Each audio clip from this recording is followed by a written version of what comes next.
Thumb के नीचे ये वाली जो जगह होती है, यहाँ पर आप इत्र, नाभि पर इत्र, कान के दोनों पीछे इत्र और अपने कंठ पर इत्र लगा के कम से कम 15 मिनट के लिए छोड़ दीजिए।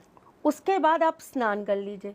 अब स्नान करने के लिए लोग अलग अलग तरह की चीजें यूज करते हैं। आप इसमें इलायची भी डालकर, सुगंधित तो चाहिए हमें सुगंध वाला कोई भी, गुलाब जल डाल के नहा लीजिए, सुगंधित जल होना चाहिए। सुगंधित जल से आप स्नान कर लीजिए और उसके बाद आप एक दीपक प्रज्वलित करिए, अपने मंदिर में बैठिए या कोई भी पूरब की तरफ मुंह लगाकर एक आसन लगाकर बैठिए और श्रीम मंत्र का जाप करिए 11 बार।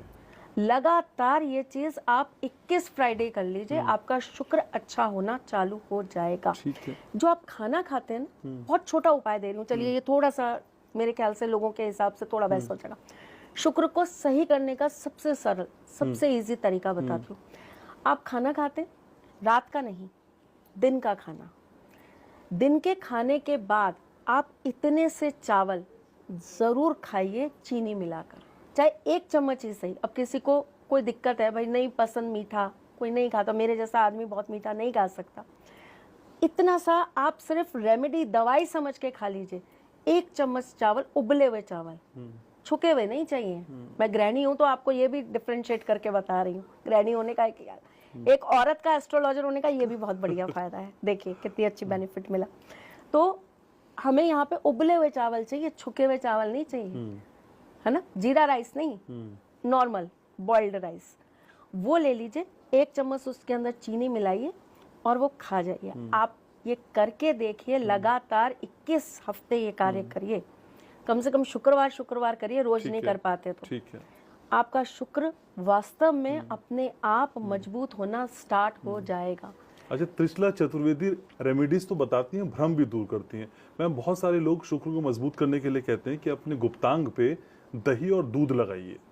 क्या प्राइवेट पार्ट पे दही और दूध लगा के शुक्र मजबूत हो जाता है? हो जाता है, बिल्कुल होता है, लेकिन उसके अपने साइंटिफिक भी बहुत सारे रीजंस हैं। और शुक्र को मजबूत करने का जो तरीका बताया गया है ये ठीक है, मैं इसमें कहीं ना कहीं कुछ हद तक सहमत हूँ, लेकिन थोड़ा सा इसके अंदर संशोधन करना चाहूंगी। दूध स्नान, दही स्नान, ये वैसे भी हमारे जो औषधीय स्नान है ना, उसके अंदर ये क्रियाएं बताई गई हैं। अब उसको केवल हम गुप्तांग तक ही सीमित कर दें तो ये वो नहीं है, क्योंकि आप तो ये कह रहे हैं कि केवल वही पार्ट जो है वो शुक्र से रिलेटेड है। तो फिर एक बात बताइए, शुक्र अगर आपका कमजोर होता है तो आपके चेहरे की चमक क्यों जाने लगती है? शुक्र जब कमजोर होता है तो आपकी बॉडी पे ड्राइनेस क्यों आने लगती है? शुक्र जब कमजोर होता है तो आपको डायबिटीज क्यों होने लगती है? शुक्र जब कमजोर होता है तो आपकी बॉडी के अंदर एक तेज जो होता है वो कहाँ चला जाता है? आप थकान थकान क्यों महसूस करने लगते हैं? तो शुक्र को आप केवल एक अपनी बॉडी के उस पार्ट तक नहीं काउंट कर सकते ना।